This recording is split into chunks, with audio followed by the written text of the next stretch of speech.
As you probably have understood already, AI is a fast evolving field of active research, and it is super important to get up to speed and not to miss the latest advance, because that could be the one that makes an application possible, that opens new commercial opportunities related to your favorite technology, your product and services.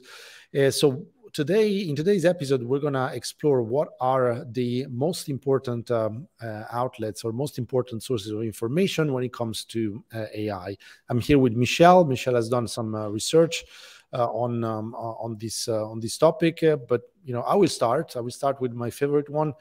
Uh, I must admit that this is a little bit more technical than the ones chosen by Michelle, because I'm an engineer and also researcher in AI. But IEEE Spectrum, which is the magazine from the Institute of Electrical and Electronic Engineers, is a very good point of start.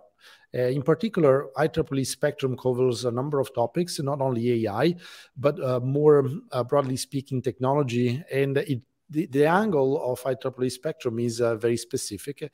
It gives you a research angle, a scientific angle. And I find this very important because the latest innovation in AI, they don't only come from Google, Facebook, and Amazon, but also by top tier universities. So this is the first one. Michelle, which other media outlet you selected? So the second one I think is quite popular. So it's Wired. So this is one of the most prolific and well known.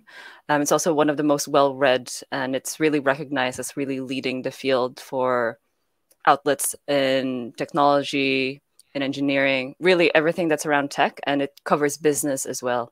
So they cover AI in the spheres of privacy and culture, health in AI as well. And this one you usually get like 1 to 2 free articles per month. And I think the last time I checked, it's based on your browser. So for those of you there that's wanting to get free articles, just change your browser. You'll get a couple more. Anyway, but the interesting thing about Wired actually is that they also publish these interesting stories at the boundaries of science fiction and Yes. yeah, real stories. So they're really blurring the boundaries between what's happening now and what's going to happen in the near future. When it comes to AI, they have a very interesting editorial line. So check it out. Forgot to mention that the IEEE Spectrum, I think, comes with a yearly subscription at $80 per year. So it's not very, very expensive if you go for the paper version. If you want digital only, I think it's $40. So it's an investment worth doing. What about the third one, AI Magazine? Tell us more. Yeah, so AI Magazine is quite interesting because what they are is actually they're a digital community for global tech, for the global tech industry. So they connect the world's largest AI brands and their senior executives. So a lot of the papers they're written by people who are actually in tech. So it's not predominantly written by journalists that like work for AI Magazine in the same way that Wired is done. So and they do like in-depth case studies on AI applications, technology, data, AR, VR, a lot of things. And they're free. So that's really good.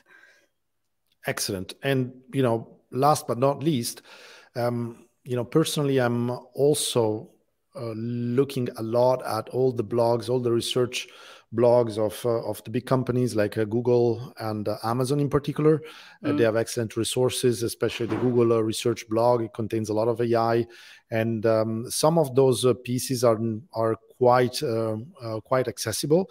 DeepMind also has a great blog that I encourage you to check out. DeepMind is a division of Google that focuses on exploratory research when it comes to deep learning in particular. So check it out. I think that's all. That's what comes to mind when we're thinking about AI. We're also going to publish in the description below a link to our Feedly dashboard, so where we aggregate all the main the main AI feeds, and this is going to be an interesting resource if you feel like getting acquainted and for the first time, or tracking topics related to AI on a daily basis.